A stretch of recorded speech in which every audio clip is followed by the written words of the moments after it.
Meus irmãos, meus amigos, graça e paz vos sejam multiplicadas. Estamos de volta com a série Introdução e Esboços aos Livros da Bíblia. E hoje com um dos livros mais belos, mais poéticos da Bíblia, que é o livro dos Salmos. Louvado seja o nome do Senhor. Continuo pedindo a você que não é inscrito para se inscrever no canal, deixar o seu joinha aí no vídeo, também ativar o sininho para que quando a gente colocar outro vídeo você seja avisado de antemão e assim já possa ver o vídeo, né? E compartilhar com seus amigos aí nas redes sociais, porque fazendo isso, você não está apenas me ajudando, mas você também está fazendo a obra do Senhor, que é disseminar a sua palavra. E Introdução e Esboços aos Livros da Bíblia tem como propósito deixar a pessoa consciente do conteúdo de cada livro, visto que traz ali um resumo do que o livro revela, do que o livro apresenta, do que o livro traz para o leitor da Bíblia, para aqueles que almejam até ensinar ou pregar a palavra do Senhor. Vamos para as informações essenciais do livro dos Salmos. O propósito do livro dos Salmos, por intermédio da poesia, era expressar o louvor e a adoração e a confissão a Deus. Propósito principal. Os autores são vários, né? Davi escreveu 73 salmos, Asaf escreveu 12, os filhos de Corá escreveram 9, Salomão escreveu 2, Emã com os filhos de Corá, Etã e Moisés escreveram um cada. 51 salmos são anônimos, ou seja, 51 salmos não tem o autor, ficou anônimo. Mas de acordo com textos do Novo Testamento, como por exemplo em Atos capítulo 4, versículo 25 e Hebreus capítulo 4, verso 7, 2 desses salmos anônimos são atribuídos a Davi, que é o Salmo 2 e o Salmo 95. A data é entre a época de Moisés, aproximadamente entre 1440 a.C., e o cativeiro babilônico em 586 a.C.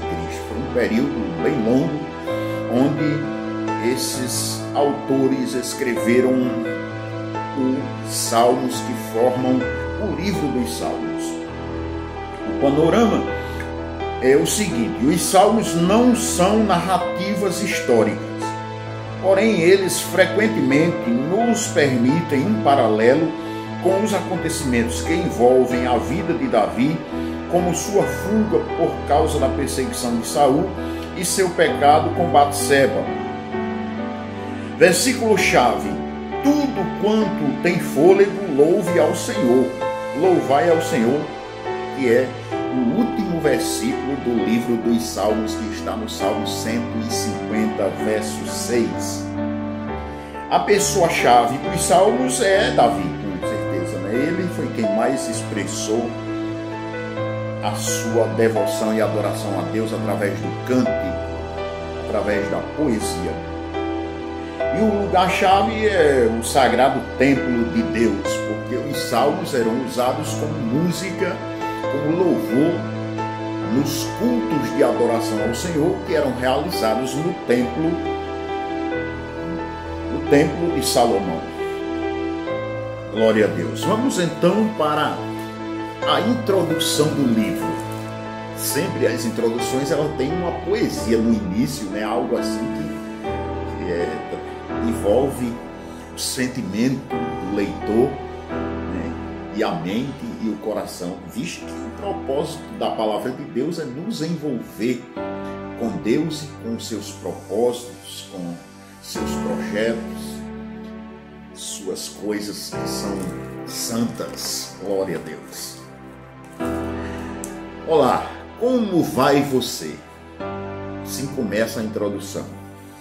Bem, esta breve comunicação é comum entre amigos e conhecidos que se encontram rapidamente, mas não é um diálogo profundo.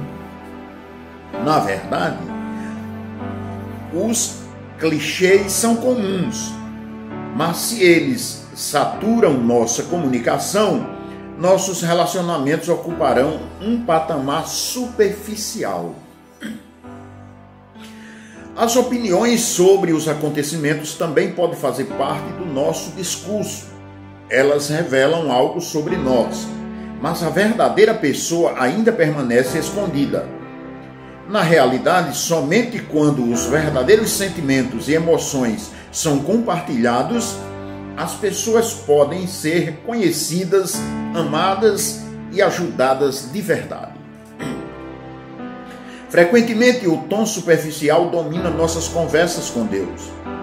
Usamos frases bem feitas, recitadas por décadas, lançarmos mão de um ou dois clichês para falar com o Senhor e chamamos isto de oração.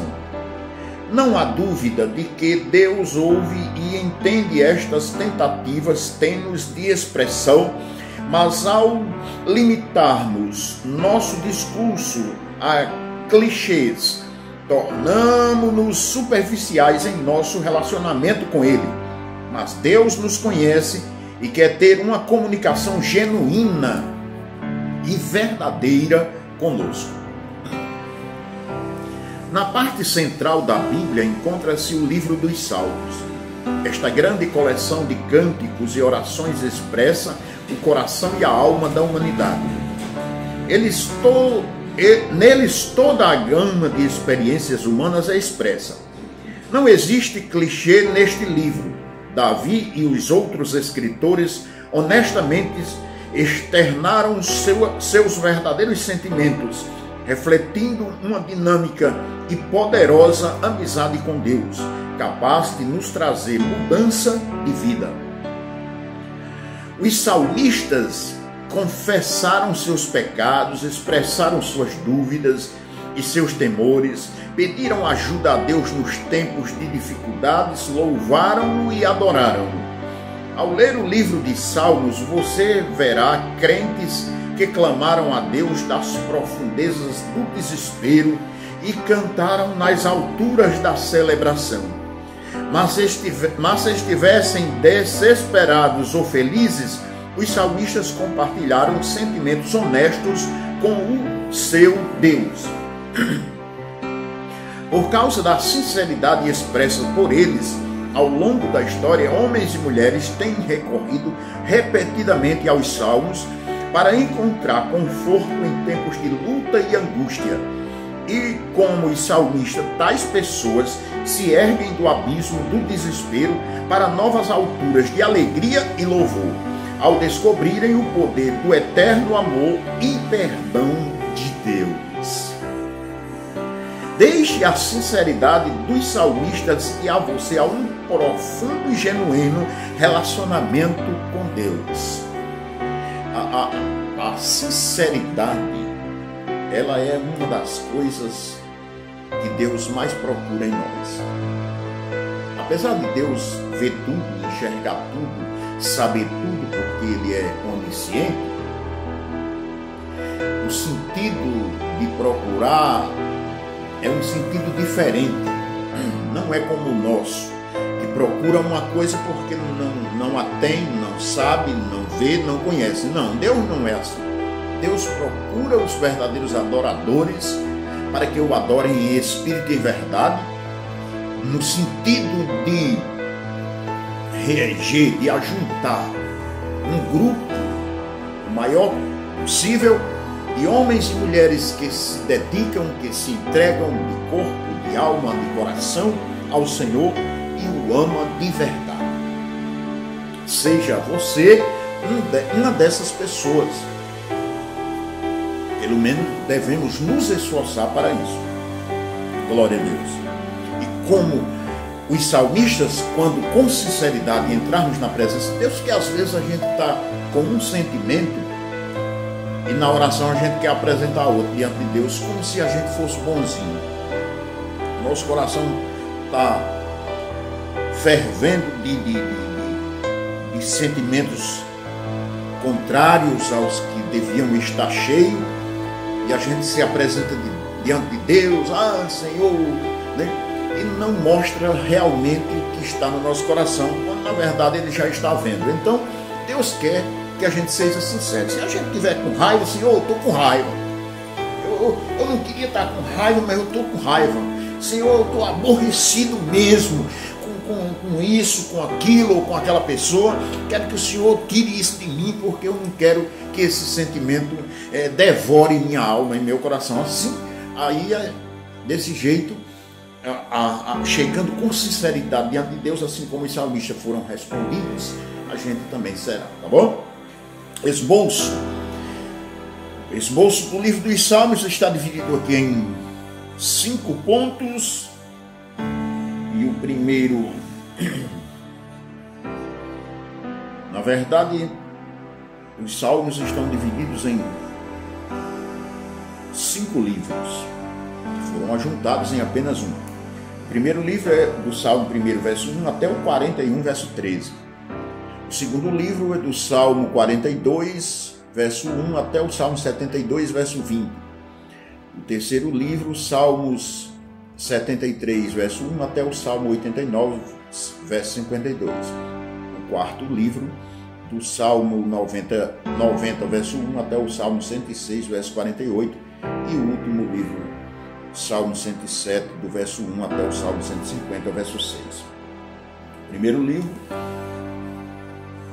como os salmos não são organizados por tópicos, é útil comparar os temas dominantes em cada sessão aos 5 livros de Moisés. Esta primeira parte, com salmos escritos principalmente por Davi, é semelhante ao livro de Gênesis. Da mesma maneira que este explica como a humanidade foi criada, caiu em pecado e foi prometida a redenção, muitos desses salmos mostram o ser humano caído, redimido e abençoado por Deus.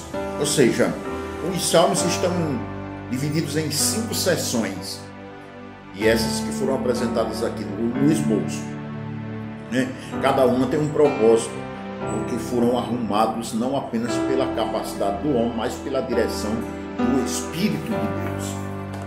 A segunda sessão, que está no Salmo 42 até verso 1 até o Salmo 72, verso 20, esta sessão, com salmos escritos principalmente por Davi e pelos filhos de Corá, é semelhante ao livro do Êxodo. Da mesma maneira que este descreve a trajetória da libertação de Israel, muitos desses salmos mostram a nação arruinada e depois restaurada. Assim como Deus salvou Israel, Ele também nos salva. Podemos dirigir-nos ao Senhor com os nossos problemas e pedir-lhe ajuda, que encontraremos a solução. Glória a Deus. A terceira sessão está do Salmo 73, verso 1 até o 89, verso 52. Esta sessão, com salmos escritos principalmente por Asaf ou seus descendentes, é semelhante ao livro de Levítico. Da mesma maneira que este discorre acerca do tabernáculo e a santidade de Deus, muitos desses salmos falam do templo e da entronização do Senhor. Por Deus ser o Todo-Poderoso, podemos voltar-nos para Ele a fim de recebermos livramentos. Esses salmos louvam a Deus porque Ele é santo e sua perfeita santidade merece nossa adoração e reverência. Glória a Jesus. A quarta sessão está do Salmo 90, verso 1, até o Salmo 106, verso 48. Esta seção, com salmos de autores desconhecidos, é semelhante ao livro de Números, da mesma maneira que este aborda o relacionamento de Israel com as nações vizinhas. Esses salmos frequentemente mencionam a relação do reino de Deus com as outras nações. Por sermos cidadãos do céu, podemos manter os acontecimentos e as dificuldades desta terra em sua perspectiva apropriada. Ou seja, não misturar as coisas, cada coisa no seu lugar. Assim como Jesus pegou a moeda diante dos fariseus e disse: dai, pois, a César o que é de César e a Deus o que é de Deus. Jesus estava dizendo que cada um no seu lugar. Deus tem o seu lugar e o mundo tem o seu. Não podemos misturar as coisas de Deus com as coisas do mundo. E a última seção do livro dos Salmos contém os Salmos 107, verso 1 até os 150, verso 6, ou seja, a última parte do livro dos Salmos. Esta seção com salmos escritos principalmente por Davi é semelhante ao livro de Deuteronômio. Da mesma maneira que o tema mais importante neste era Deus e a sua palavra, esses salmos são hinos de louvor e ação de graças a Deus por sua presença e por sua palavra.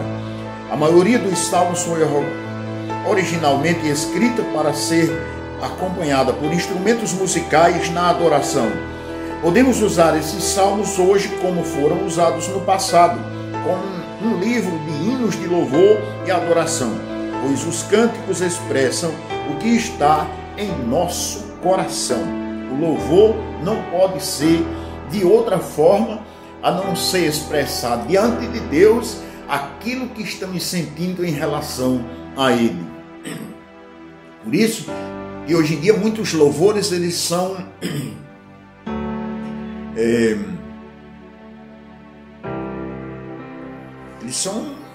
apenas música mesmo, não são louvor. Porque um louvor, uma música que exalta mais o homem do que a Deus não pode ser um louvor. O louvor é o que exalta a Deus, que glorifica a Deus, que entroniza Deus. Então, quando formos escolher algum hino, alguma música para louvar a Deus como um hino de louvor, vamos procurar ver a letra para ver se essa letra condiz com a adoração que queremos oferecer ao nosso Deus. Louvado seja o nome do Senhor. E os salmos estão divididos, o tema dos salmos está dividido em 1, 2, 3, 4, 5, também 5 tópicos. O primeiro é louvor. Salmos são cânticos de louvor a Deus como nosso Criador, provedor e redentor. O louvor consiste em reconhecer, apreciar e expressar a grandeza de Deus. Eis aí a definição correta do que é o louvor. É importante saber que nós devemos focar nossos pensamentos em Deus, pois isso nos leva a louvá-lo. Quanto mais o conhecemos, mais apreciamos o que ele fez por nós.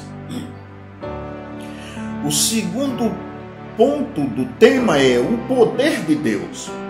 Deus é todo-poderoso e sempre age no tempo certo. Ele é soberano sobre todas as situações. Seu poder é demonstrado pelo modo como ele se revela na criação, na história e em sua palavra. É importante a gente saber que quando nos sentimos impotentes, Deus pode nos ajudar. Sua força é capaz de superar o desespero de qualquer dor ou provação. Sempre podemos orar para que Ele nos dê livramentos, proteção e sustento. Nos aproximar de Deus em oração, mesmo que o intento seja apenas um interesse pelo que Deus pode fazer por nós, ainda assim, Deus se agrada daqueles que busca nele a solução para os seus problemas. O terceiro ponto é: muitos salmos são orações fervorosas de pedidos de perdão a Deus. Ele nos perdoa quando confessamos os nossos pecados e nos afastamos deles.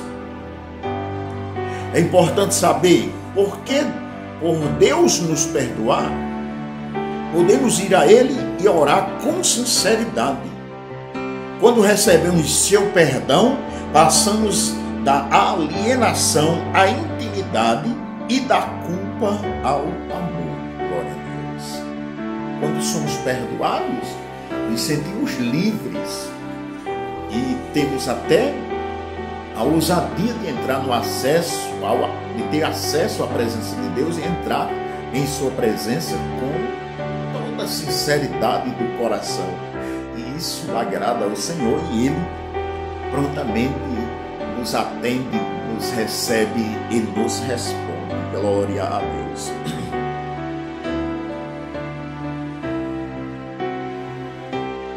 O quarto ponto é a gratidão. Somos gratos a Deus por sua preocupação, ajuda e misericórdia. Ele não somente nos protege, guia e perdoa, Ele também fornece tudo o que precisamos para continuarmos a nossa caminhada. Glória a Jesus. É importante saber que quando percebemos o quanto nos beneficiamos por conhecer Deus, podemos expressar completamente a nossa gratidão a Ele. Agradecendo frequentemente, desenvolvemos a espontaneidade em nossa vida de oração, ou seja, teremos uma facilidade para nos expressar diante do Senhor quando entramos em sua presença para orar. Glória a Jesus. E o último ponto do esboço, do tema, o último ponto do tema, quer dizer, Deus é fiel e justo. Pronto. Quanto a isso não há dúvidas e nem discussão. Deus é fiel e Ele é justo. Quando colocamos nossa confiança nele, Ele acalma o nosso coração. Por Deus sempre ser fiel, podemos confiar nele em tempos difíceis ou em todas as circunstâncias. Glória a Deus. Deus é fiel e justo. Por ser fiel, podemos confiar nele. Por ser justo, sabemos que ele agirá conforme toda a justiça de Deus. Glória a Jesus. É importante saber que as pessoas podem ser injustas, os amigos podem abandonar-nos, mas podemos confiar em Deus. Conhecê-lo intimamente afasta toda dúvida e o medo e toda a solidão. Ou seja, o conhecimento verdadeiro que nos leva a ter uma intimidade com Deus afasta totalmente a dúvida. Ou seja, podemos adquirir uma fé verdadeira e real, uma fé ativa e operante. Glória a Jesus. E o susto, o medo, o desespero, essas coisas, elas não têm lugar no nosso coração e nem nos sentimos tão só como muitas das vezes a gente se sente. Deus abençoe o seu coração. Querendo trazer aqui só mais uma coisa a respeito dos salmos, é razões para ler os salmos. Em primeiro lugar, os salmos também é a palavra de Deus. E por ser a palavra de Deus já é uma razão para ler. Mas aqui nós temos um pequeno esboço a respeito de razões para ler os salmos. Primeiro, quando você quiser, leia. Para encontrar conforto, Salmo 23. Falar intimamente com Deus, Salmo 103. Aprender uma nova oração, Salmo 136. Aprender um novo cântico, Salmo 92. Aprender mais a respeito de Deus, Salmo 24. Compreender melhor a si mesmo, Salmo 8. Saber como se aproximar de Deus a cada dia, Salmo 5. Ser perdoado por seus pecados, Salmo 51. Sentir que vale a pena viver, Salmo 139. Entender porque você deve ler a Bíblia, Salmo 119. Louvar a Deus, Salmo 145. Saber que Deus está no controle, Salmo 146. Dar graças a Deus, Salmo 136. Agradar a Deus, Salmo 15. Saber porque devemos adorar a Deus, Salmo 104.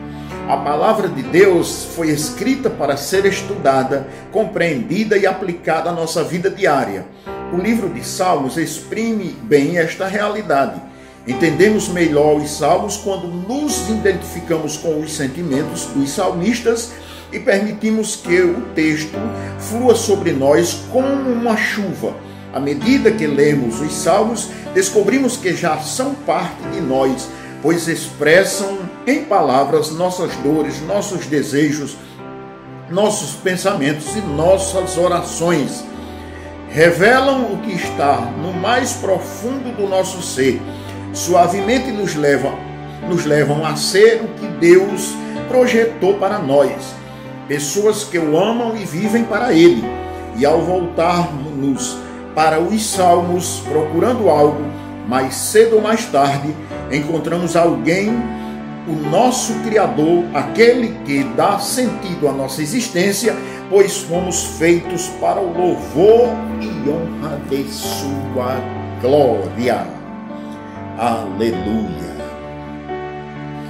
Pronto, este é o esboço, é a introdução e o esboço ao livro dos Salmos. Acreditamos que você, depois de ver esse vídeo, você já tinha a noção e agora a confirmação do que realmente a gente sente quando lemos a palavra de Deus com o desejo de ouvir o que Deus tem para nos falar e nos ensinar, tá bom? Um ótimo dia para você, até o próximo vídeo, se assim o Senhor nos permitir. Mas eu quero te agradecer a Deus, juntamente com você, por este momento. Senhor nosso Deus e Pai, nós te damos graça, te louvamos, te adoramos e te agradecemos, Senhor, por causa da tua bondade, misericórdia e graça, que nos alcança todas as manhãs, todos os dias. E a tua palavra que nos conduz, que alumia o nosso caminho, que ilumina os nossos passos. Senhor, que o Senhor nos ajude a compreendê-la e a colocá-la em prática na nossa vida diária, para que assim possamos ser conduzidos e guiados pelo Teu Espírito, no nome santo do Senhor Jesus. É assim que nós oramos e te agradecemos, Senhor. Amém. Glória a Deus. Deus abençoe e até o próximo vídeo, se assim o Senhor nos permitir.